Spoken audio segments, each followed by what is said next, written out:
Richard sangat sulit mengampuni dirinya sendiri. Iya. Itu dia sangat sulit. Dia pernah sampaikan kepada saya, Mas Richard, kamu Karena dia mematuhi perintah Ferdy Sambo Iya. untuk menembak. Ibaratnya dia disuruh mengkhianati teman dia sendiri, kemudian dia dihianati oleh orang yang dia percaya. Richard sudah berkata jujur, tidak. Dia sampaikan kepada saya, Ron, Richard ini jujur. Kamu bantu dia. Pak, kasus ini kapan kelarnya? Lama benar kayak drakor. Itu mungkin mereka melihat panjang banget ini. Ya. Kita kan kecewa kenapa ini kok kayak kita di PHP-in gitu loh. Dipermainkan. Ya. Dipermainkan kan PHP ini kan. Iya. Udah kamu kooperatif aja. Kamu membantu semua proses persidangan kamu ini. Tetapi kok di ujung ini tidak sesuai dengan apa yang dari awal. Ya. Apa yang disampaikan oleh Richard ke Bung Roni pertama kali ketika mendengar tuntutan 12 tahun itu? Saya pikir publik juga sudah tahu bahwa pelaku utama itu adalah Ferdy Sambo, bukan Richard Eliezer. Oke. Masih mungkin bebas? Ya, Bung Jo. Dengan tuntutan yang 12 tahun itu?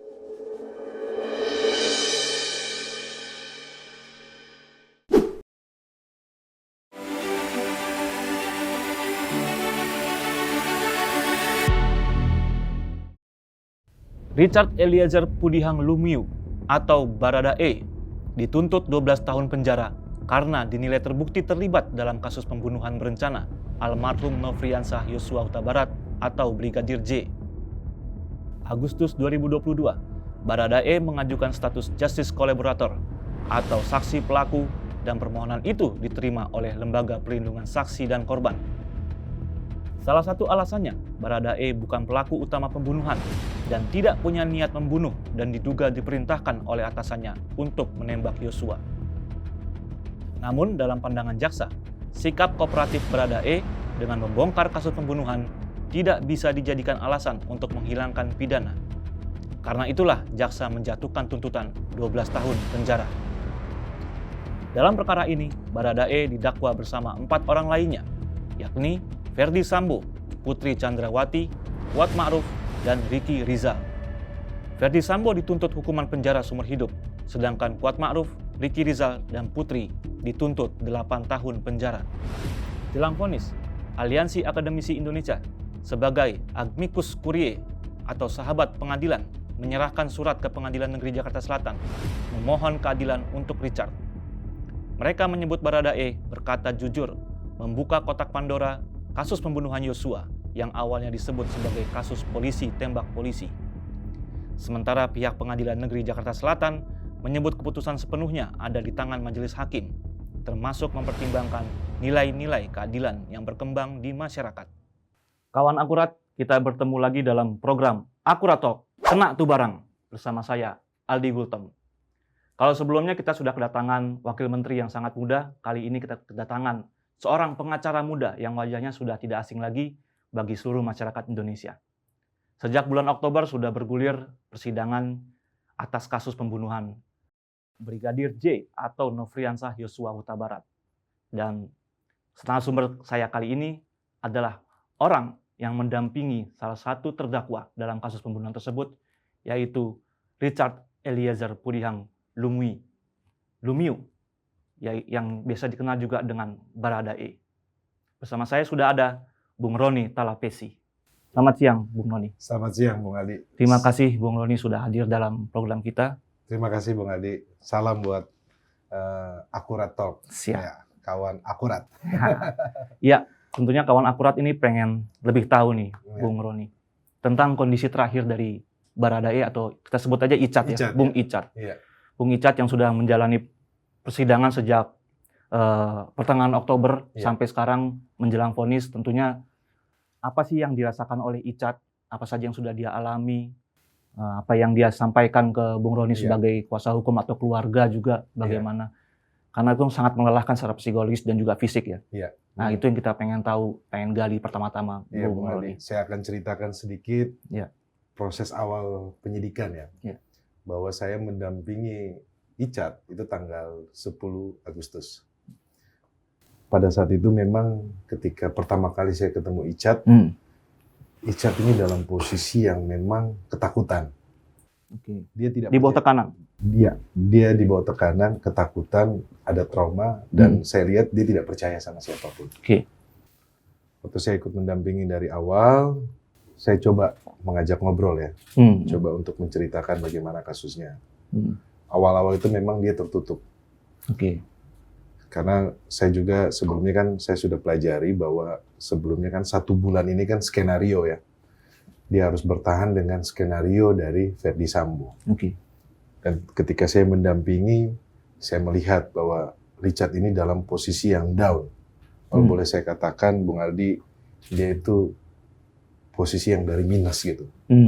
Di mana ada ketakutan, ada trauma, tidak percaya sama orang, kemudian selalu gelisah.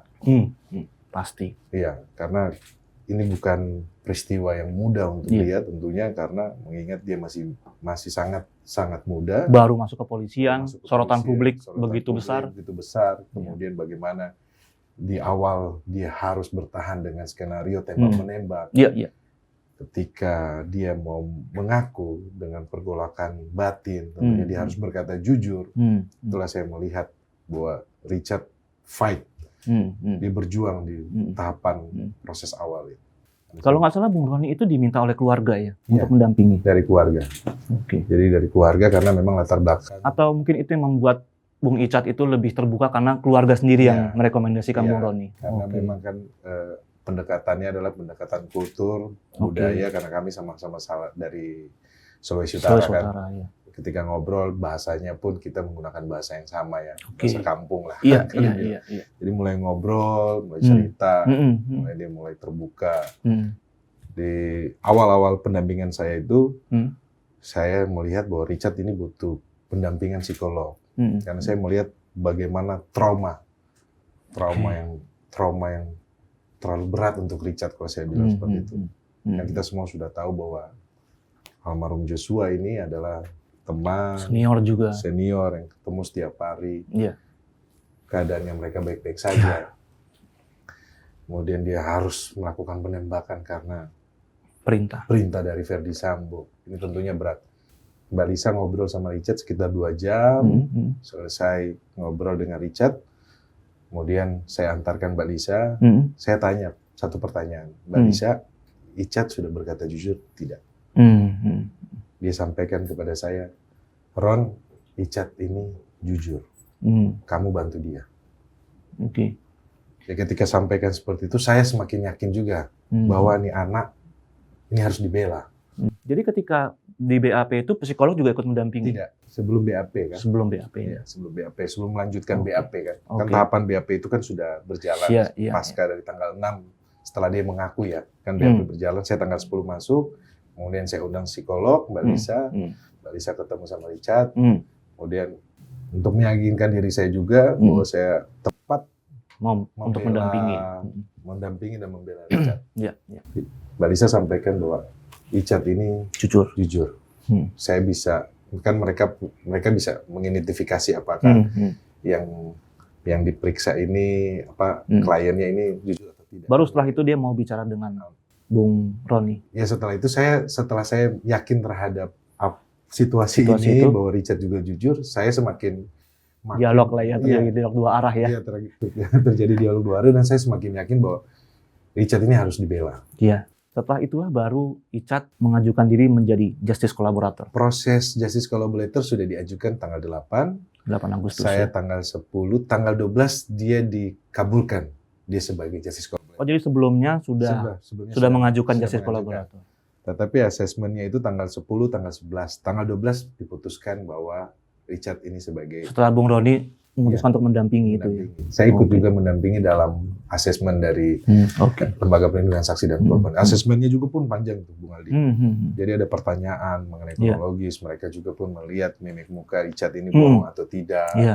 Terus ada beberapa asesmen yang ketat ya, kalau saya bilang gitu kan. Itu seharian full itu. Kemudian tanggal 12 Richard diterima sebagai justice collaborator. Di situ kita mulai pendampingan kan. Itu memang waktunya itu padat sekali. Iya, setelah dia diterima sebagai justice collaborator itu lebih ringan dong. Secara mental dia. Secara mental dia lebih ringan. Dia sudah mulai terbuka kan. Saya sudah lihat mulai situ. terbuka. Sudah mulai terbuka, dia sudah mulai mau berbicara. Iya, lalu datanglah tuntutan 12 tahun itu. Iya, proses penyidikan ini Bung Ali kan berjalan lancar. Iya. Kan sebagai justice collaborator sudah diterima itu dari penyidikan. Iya, iya. Jadi dari penyidikan Icat sudah dinyatakan sebagai justice collaborator. Nah, dalam proses tahap 2 diserahkan berkas dan tersangka kepada kejaksaan, Icat. Itu status dia sebagai justice collaborator. Iya, iya. Nah, dalam proses persidangan kan dia diperlakukan sebagai justice collaborator. Tetapi menjadi aneh ketika di dalam tuntutan jaksa yang disampaikan atau yang disampaikan di media, Jampidum atau Kapus Penkum menyampaikan bahwa dia bukan justice collaborator karena dia pelaku utama.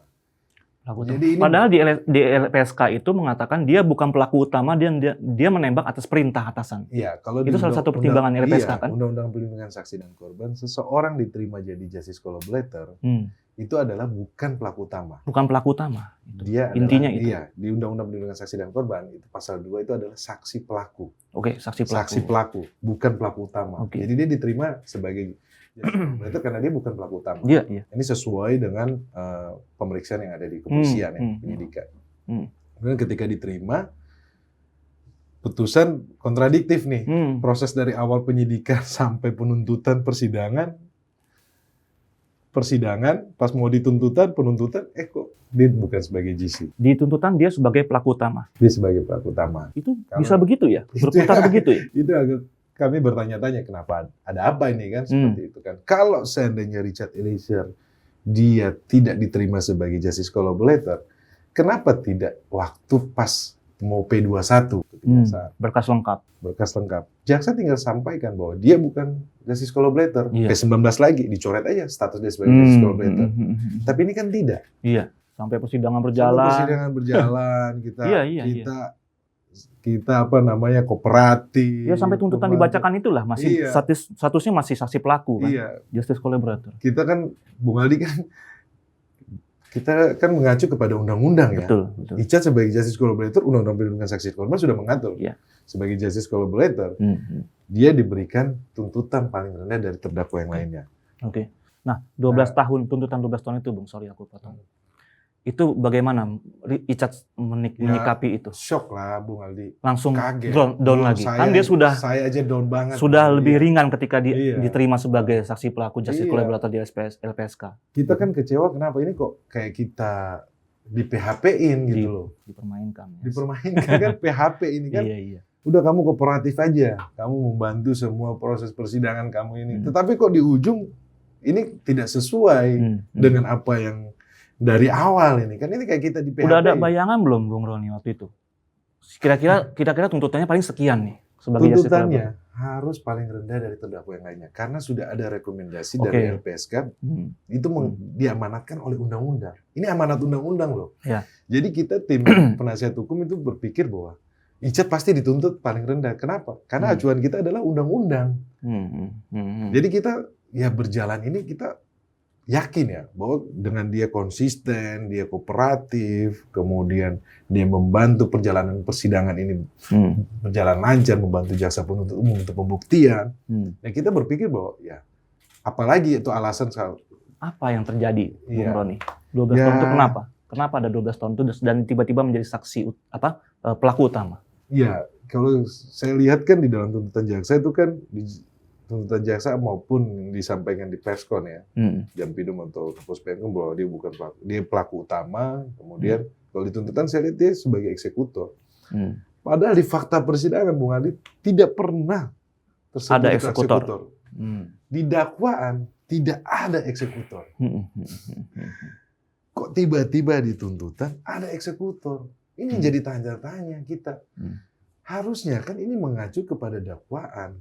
Iya. Di dakwaan jaksa penuntut umum tidak ada eksekutor. Jadi tuntutan itu tidak mengacu pada dakwaan dong? Ya, saya lihat seperti itu. Kok tiba-tiba skenario sendiri? Iya, kok tiba-tiba hal yang meringankan dihilangkan, kemudian tidak ada, kemudian tiba-tiba Icat sebagai pelaku utama. Saya pikir publik juga sudah tahu bahwa pelaku utama itu adalah Ferdy Sambo, bukan Richard Eliezer. Oke, aku balik ke Icat. Icat, apa yang disampaikan oleh Icat ke Bung Roni pertama kali ketika mendengar tuntutan 12 tahun itu? Ya, sedih ya Bung Adi. Kalau semua lihat ya di media ketika Richard berdiri, kemudian saya peluk ya. Saya peluk, saya kasih penguatan ya. Iya. Cat sabar. Saya juga pun menahan nangis juga. Kenapa? Gak nyangka, kita nggak nyangka ini kok seperti ini kita wajib penegakan hukum kita ini. Ketika seorang justice collaborator yang harusnya dia mendapatkan apresiasi, tetapi apresiasi itu dia tidak dapatkan. Kenapa? Karena di hari yang sama ada terdakwa yang lainnya yang perannya juga pun signifikan, 3 terdakwa yang lain, tapi 8 tahun. Kemudian di dalam perskon disampaikan oleh Jampidum bahwa dia pelaku utama, dia itu dibandingkan dengan Verdi Sambo. Kemudian itu sudah ringan karena memperhatikan kooperatif Richard Eliezer. Tetapi kan kita tidak bisa membandingkan sama Verdi Sambo. Verdi Sambo itu ada 2 perkara loh. Pertama perkara 343, 38 pembunuhan berencana pembunuhan. Terus ada perkara OJ, obstruction justice. Itu kumulatif. Jadi tidak bisa dibandingkan ke atas. Kalau Undang-Undang Perlindungan Saksi dan Korban, dia harus dituntut paling rendah dari terdakwa yang lainnya. Kalau melihat pernyataannya Jampidum waktu itu, salah satu kenapa itu menjadi 12 tahun adalah karena Richard berani mengeksekusi Brigadir Yosua. Ini yang kita berbeda pandangan, Bung Aldi. Karena apa? Fakta persidangan semua sudah tahu, dia berdasarkan perintah. Verdi Sambo pun ketika menjadi saksi saya menanyakan, patuh dan taat perintah, pernah tidak melawan Richard Eliezer terkait perintah. Semua diakui bahwa ini perintah. Di dakwaan tidak ada eksekutor.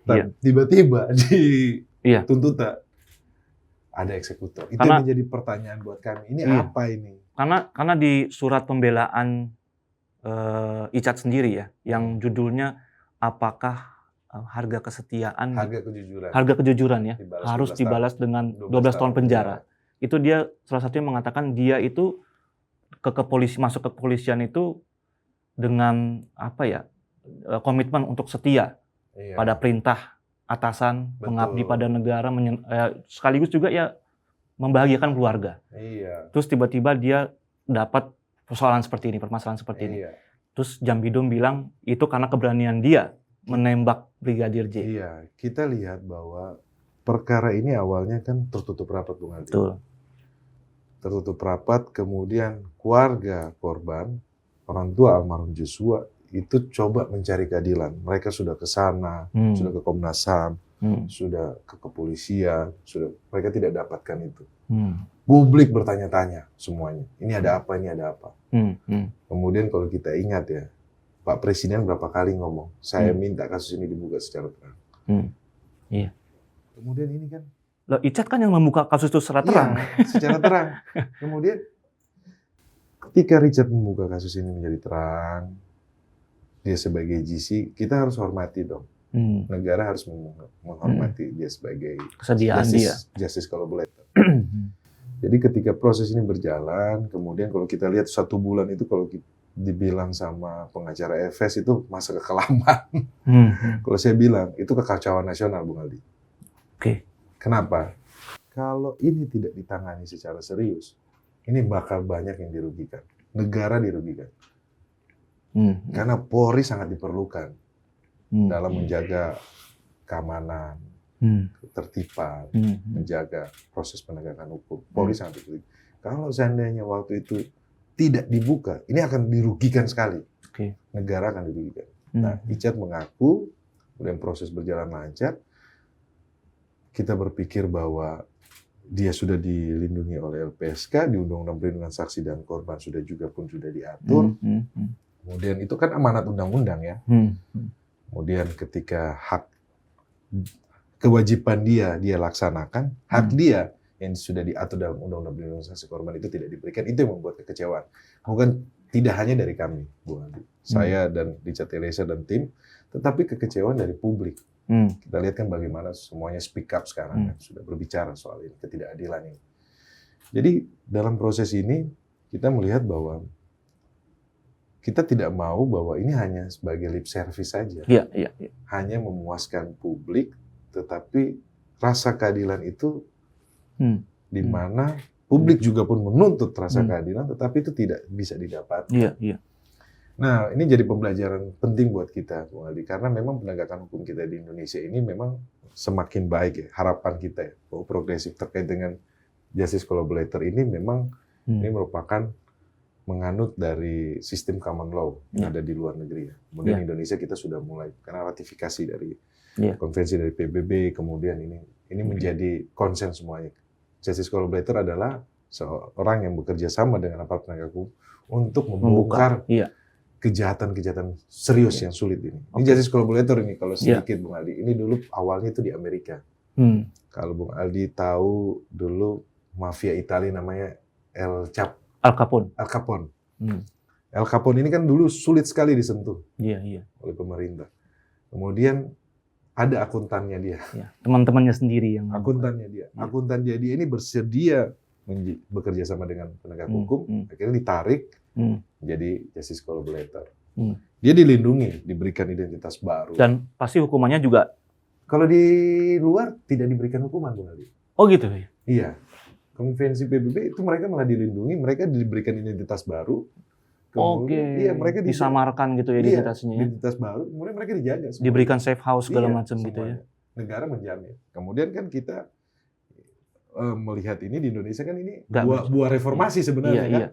Dan kita coba di dalam undang-undang kita. Tetapi di dalam undang-undang kita memang negara memberikan reward itu adalah penjatuhan hukuman paling rendah. Mungkin Icat ini yang kasus pertama ya justice collaborator. Udah banyak. Udah banyak juga. Sudah banyak. Yang tuntutannya lebih berat daripada. Sudah banyak. Ada juga kasus pembunuhan yang ada di Jawa Timur, kemudian kasus ini terorisme, kasus narkotika. Nah, di banyak kasus yang lain, jaksa itu mengakui justice collaborator. Kok di perkaranya Richard kok mereka tidak mengaku? Ini wilayah kontradiktif. Wilayah gelap ini.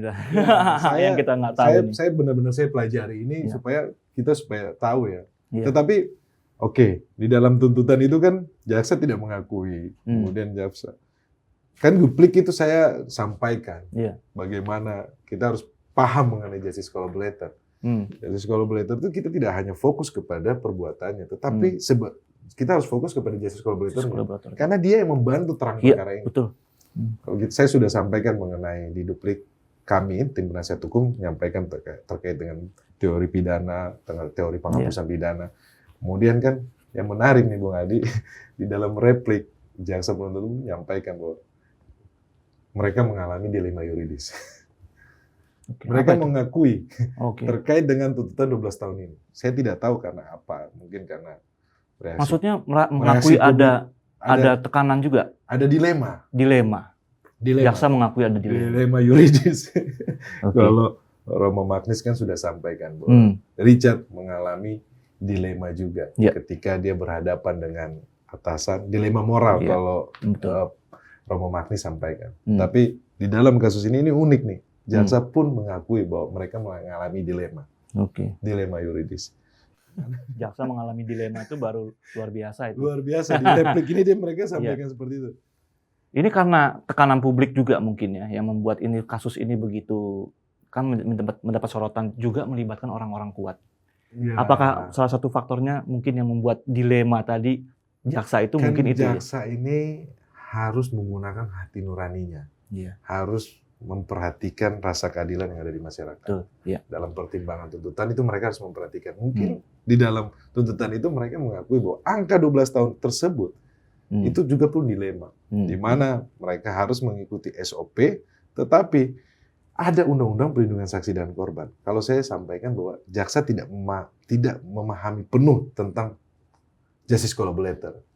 Sehingga mereka menggunakan SOP. Kalau di duplik saya sampaikan tidak boleh ada ego sektoral. Ini penegakan hukum ini tidak boleh ego sektoral. Kita harus menghormati undang-undang yang sudah dibahas pemerintah dan DPR dan disahkan oleh DPR. Ini kita harus hormati. Nah, tidak boleh kita menggunakan ego sektoral. Tetapi saya melihat bahwa ketika jaksa menyampaikan seperti itu, bahwa mereka juga mau mengkoreksi dirinya dia. Tetapi Bung Aldi, ini masalah masa depan orang. Nasib orang. Jadi tidak boleh kita bermain-main dengan angka tersebut. 12 tahun kemudian mereka sampaikan, kita mengalami dilema. Harus perlu ada kajian yang lebih mendalam. Menurut saya tidak boleh seperti itu. Ini saya harapkan ini adalah yang terakhir yang terjadi. Bahwa kita harus menghormati justice collaborator. Lebih bagus membebaskan 1000 penjahat daripada menghukum orang yang tidak bersalah. Itu ada semacam itu ya. Nah, kita kembali ke Icat nih, Bung Roni. Kapan terakhir berkomunikasi dengan Bung Icat? Saya berkomunikasi intens. Intens ya. Kemarin saya komunikasi, saya ketemu. Nah, ini kan dukungan publik kepada Icat sangat besar. Iya. Terakhir itu malah Aliansi Akademisi ya. Iya. Indonesia melayangkan surat amicus Curiae. Iya. Itu sahabat pengadilan. Sahabat pengadilan. Apa sih maksud dari surat itu dan bagaimana dampaknya terhadap mungkin ya putusan nanti dan kepada Icat sendiri? Itu kan dukungan yang luar biasa itu. Kami kan situasi ketika tuntutan kami down, kami merasa kehilangan spirit. Tiba-tiba kami mendapatkan berita bahwa dukungan dari teman-teman dari ICGA dan beberapa lembaga yang lainnya, NGO, kemudian dari Aliansi Akademi Indonesia, ini membuat kami menjadi semangat kembali. Icat mengetahui itu semuanya? Saya sampaikan. Disampaikan ya? Saya sampaikan. Jadi hal-hal tersebut, beritanya saya print out, saya sampaikan. Icat, kamu nggak sendiri. Ini banyak dukungan. Itu cukup membesarkan hati dia? Membesarkan hatinya dia, sangat membesarkan. Jadi saya mewakili keluarga, mewakili Richard Eliezer mengucapkan banyak-banyak terima kasih untuk dukungan yang sudah diberikan ini. Jadi terkait dengan amicus curiae, akhirnya saya mempelajari lagi apa ini amicus curiae ya. Bahwa dalam proses penegakan hukum persidangan yang ada di Indonesia, kita lihat amicus curiae ini sudah dipakai di beberapa kasus, Bung Aldi.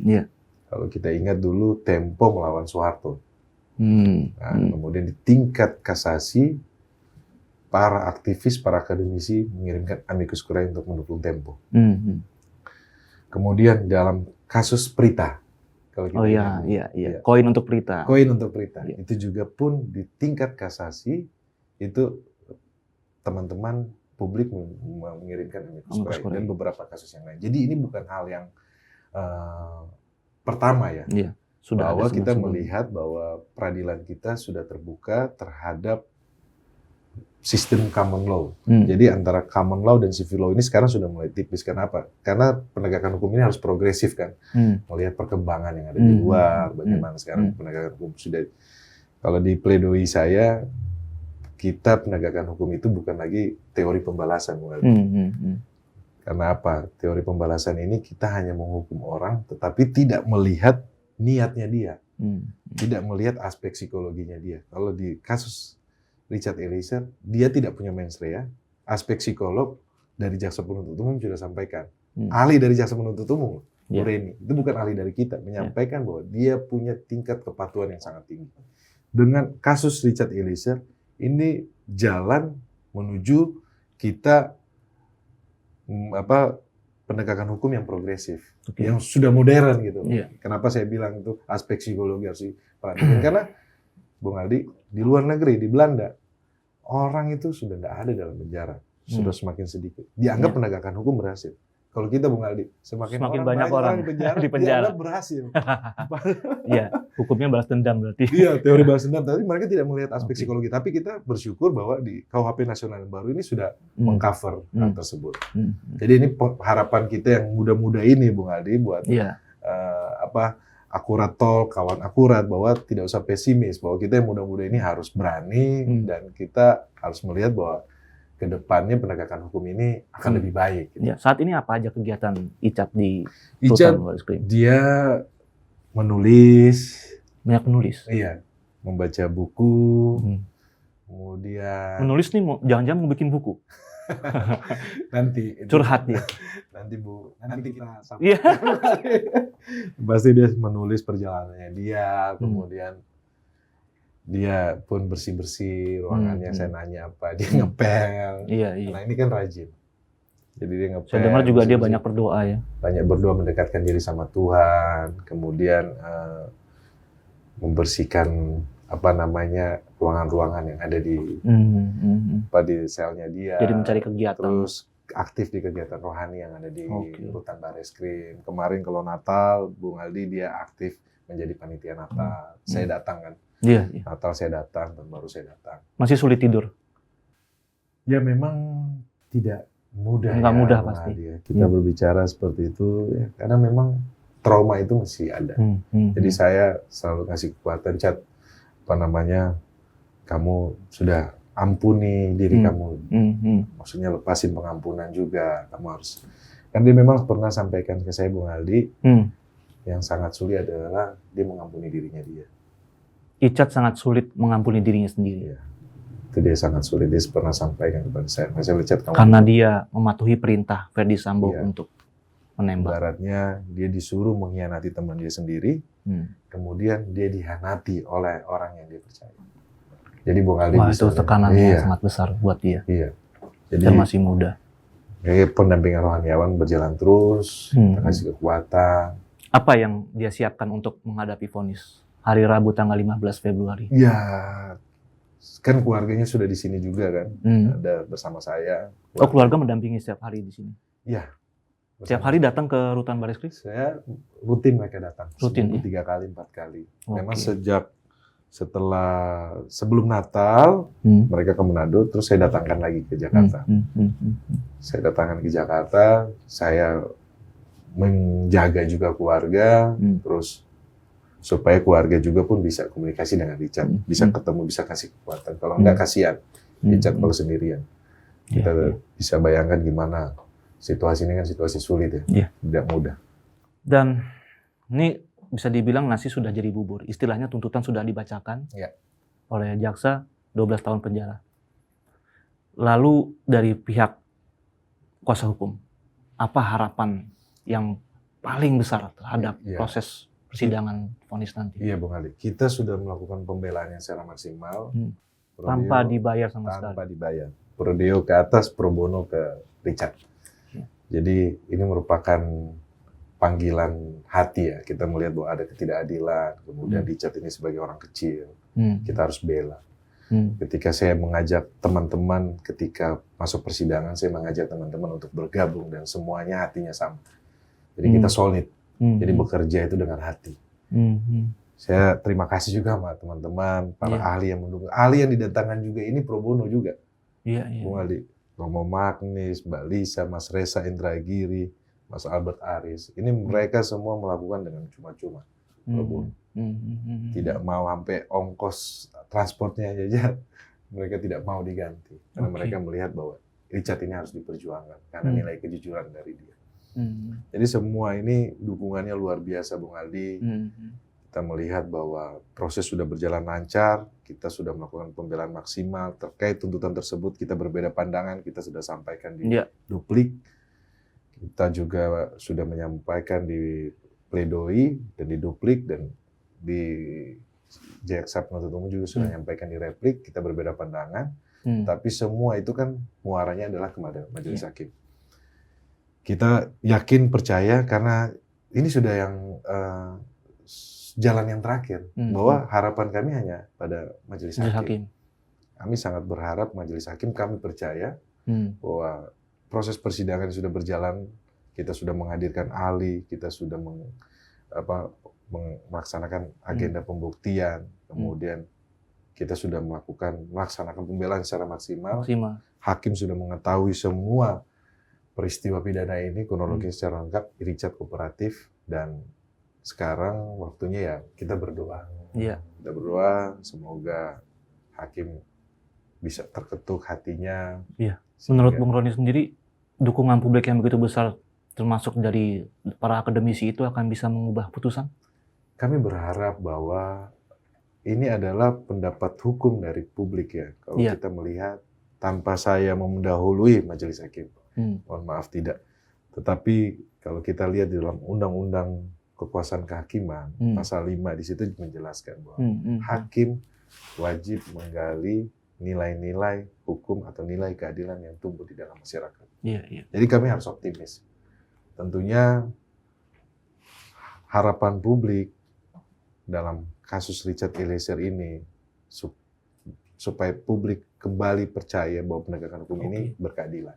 Ya kita percaya, kita serahkan. Saya lihat bahwa majelis hakim yang sudah memimpin persidangan ini secara transparan, kemudian secara adil, kemudian secara fair, semuanya kita diberikan kesempatan. Kalau lihat Richard sempat waktu itu dipisah dari terdakwa yang lainnya. Richard itu pemeriksaannya lewat daring ya, Iya. itu dia diperlakukan sebagai GC. Buat kami terima kasih banget kepada majelis hakim. Iya, iya.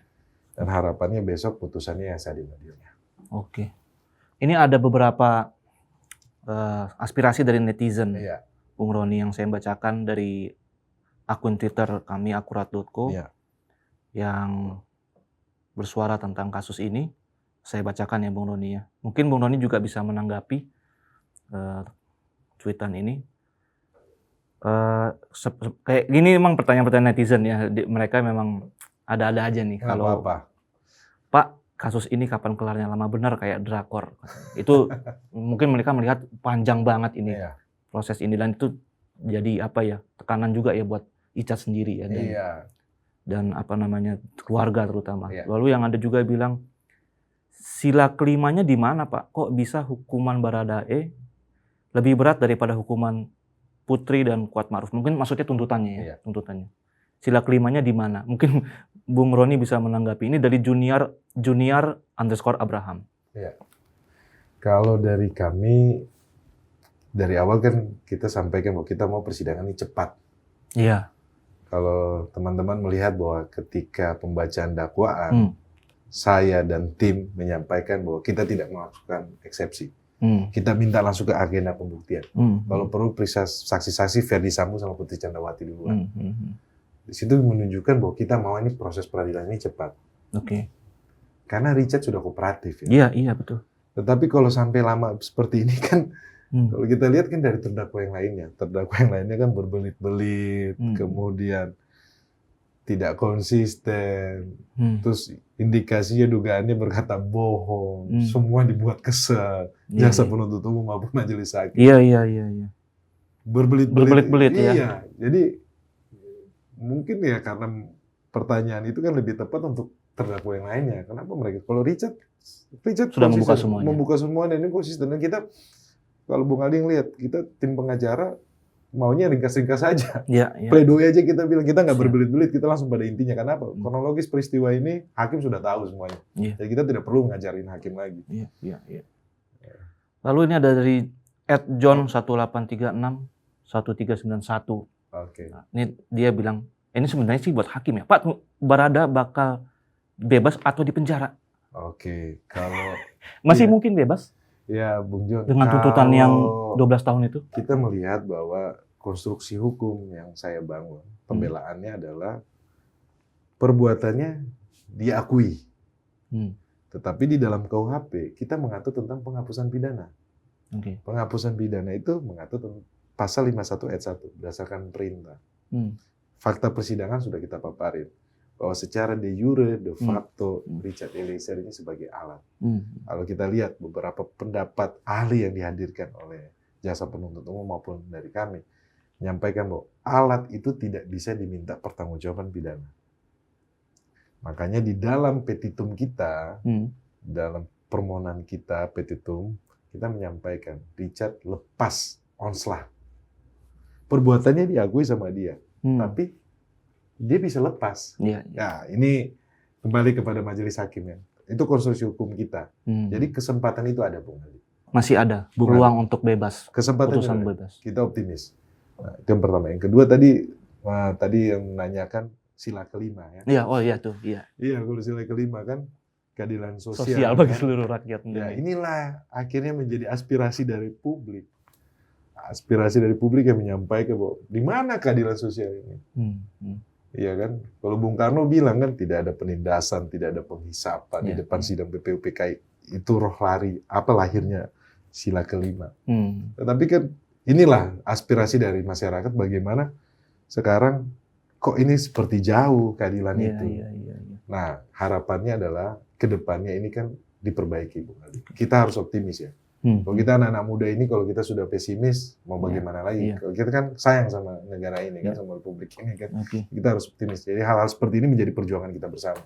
Kalau tuntutannya tetap, vonisnya tetap 12 tahun. Tentunya nanti kita akan langkah apa? Langkahnya kita akan diskusi sama Richard ya, lebih dulu. Tetapi kita sudah siapkan langkah-langkahnya. Dari saya dan tim. Dari tim kuasa hukum sudah menyiapkan. Kita sudah plan A, plan B. Karena memang dalam pembelaan ini kita sudah menyiapkan strategi-strategi. Tapi harapannya apa? Bebas. Harapannya tentunya lepas, bebas. Iya. Harapan kita itu Bung Ali. Maksimal itu ya. Maksimal. Bebas. Karena memang diatur dari dalam undang-undang. Iya. Dan bukan saya saja yang bicara. Semua praktisi hukum sudah bicara, semua ahli hukum sudah bicara. Jadi teori hukum pidana itu ada gitu loh, tentang penghapusan pidana. Bukan kami saja yang bicara. Kalau kami yang bicara kan terkesan, ini karena si Roni pengacaranya Icat. Ini bukan.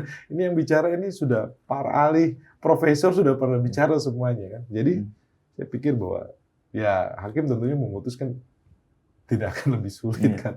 Karena bagaimanapun ahli-ahli punggawa-punggawa hukum di Republik ini semua sudah pada turun gunung.